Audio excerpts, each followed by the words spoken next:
You've probably heard of cases like this before. Missing people, no answers. But this story is far worse than that. Sarah Henshaw, a 31-year-old mother with 2 daughters, from the quiet town of Ilkeston in Derbyshire, England. Friends described her as caring, bubbly, mischievous, and completely devoted to her children. But behind the life she tried to hold together, something darker was beginning to unfold. Days later, her body would be found hidden deep within woodland, beside a lonely lay-by near the M1 motorway. And the man police would eventually accuse was someone she once trusted with her life. If you enjoy true crime documentaries like this, subscribe to the channel and let's begin. Before the headlines and courtroom drama, Sarah Henshaw lived a quiet life in Ilkeston, Derbyshire. She was known as warm, friendly, and full of life. Family and friends described her as someone with an infectious laugh, someone who brought energy into every room she entered. She was a devoted mother, deeply focused on raising her 2 daughters and building a stable future for them. But behind closed doors, her personal life was becoming increasingly unstable. A relationship that once seemed normal was beginning to break down. By 2023, Sarah had separated from Darren Hall, and on the night of June 20th, she had told him to leave her home. But he still had a key, and he used it. Slowly, things were getting worse than anyone realized. The man at the center of the case was Darren Hall, a 36-year-old carpet fitter from Ilkeston. Hall and Sarah first met in 2011. Over the years, their relationship became what the court later described as volatile, filled with arguments, breakups, and reconciliation. To outsiders, he seemed like an ordinary man, but prosecutors later argued there was a darker pattern behind closed doors, involving control, anger, and violence. By 2023, the relationship had ended, but Hall still had access to Sarah's life.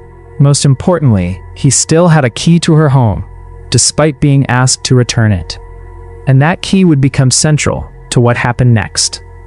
On June 20th, 2023, Sarah was inside her home on Norman Street in Ilkeston. That night, Darren Hall entered the property using the key he still had. Sarah had told him to leave the house earlier that day. A loud bang was later heard from inside the property by neighbors. Then suddenly, everything went quiet. That silence marked the final known moment of Sarah Henshaw's life. A 2-week trial later heard that Sarah had bruising around her neck, described as being about the width of a dressing gown cord. Although the exact cause of death could not be scientifically confirmed, prosecutors argued the evidence strongly suggested she had been strangled. The judge would later state Hall had almost certainly strangled her. After Sarah's death, investigators said Darren Hall began a calculated attempt to cover up what had happened. Instead of reporting it, he moved her body. He drove approximately 20 miles away from Ilkeston to a remote woodland area near a lay-by on the westbound A617 near Chesterfield, close to the M1 motorway. There, Sarah's body was dumped in woodland just a few meters from the road. Her mother would later describe this act as her daughter being discarded like a piece of rubbish. But the cover-up didn't stop there. Investigators discovered Sarah's dressing gown and slippers were thrown away at recycling centers and skips. Messages were sent from her phone after her death. Friends were told she was still alive. Police were misled about her whereabouts. Hall also failed to report her missing immediately. Sarah was not reported missing until around 3 days later, after concerns were raised. During that time, he acted completely normal, continuing his daily life as if nothing had happened. When finally questioned, he gave multiple false accounts, including a claim that a pet dog was having a fit inside the house, causing an argument, and that he later drove around after taking the duvet to his van. He also claimed he drove north on the M1, exiting at junction 29, and later said Sarah simply left to go to a friend's house. At one point, he even told police it was their job to find her. As concern grew for Sarah's well-being, police launched a missing persons investigation. But very quickly, something felt wrong. Sarah would never abandon her children. Detectives began reviewing CCTV footage, phone records, vehicle tracking data, phone data revealed Hall's movements in the early hours of June 21st, showing him traveling to the A617 bypass between Junction 29 of the M1 and Chesterfield. A search team later combed the area on June 25th. In the early hours of June 26th, they discovered Sarah's badly decomposed body in woodland, just 5 meters from the roadside. The case immediately became a murder investigation. Hall was arrested on June 23rd, just days after Sarah disappeared. But even after his arrest, investigators said he continued maintaining his version of events, a version that was quickly falling apart. The trial at Derby Crown Court stretched across 2 intense weeks as prosecutors carefully reconstructed the final days of Sarah Henshaw's life.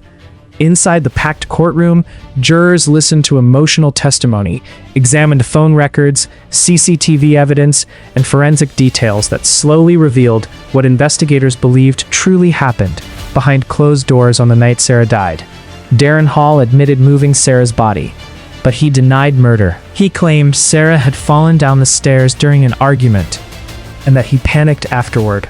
Prosecutors strongly rejected this explanation. They argued the evidence showed injuries consistent with neck compression, a deliberate attempt to hide evidence, use of Sarah's phone after her death, no forensic evidence supporting a fall down the stairs, no injuries consistent with such a fall, and no immediate attempt to seek medical help.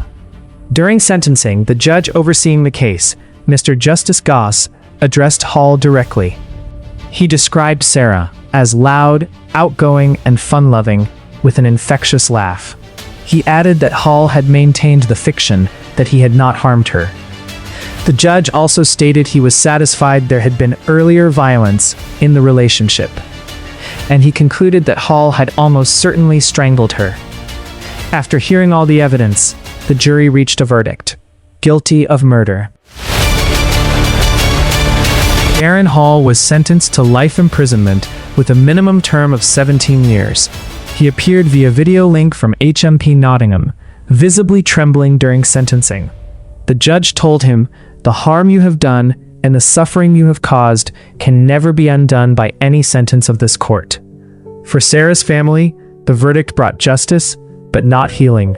Sarah's family sat through the entire trial, listening to every detail. Her relatives described her as bubbly, mischievous, and full of life. Her mother and family also spoke of the devastating impact of her death, saying she was a kind, selfless woman who always put others first. They said Hall's actions robbed them of the chance to say goodbye to Sarah properly, because her body had been hidden for days before discovery. They described her loss as leaving a permanent void in their lives. The case of Sarah Henshaw is not just another true crime story. It is a reminder of how dangerous domestic abuse can become when warning signs are ignored. A relationship that began in 2011 ended in tragedy in 2023.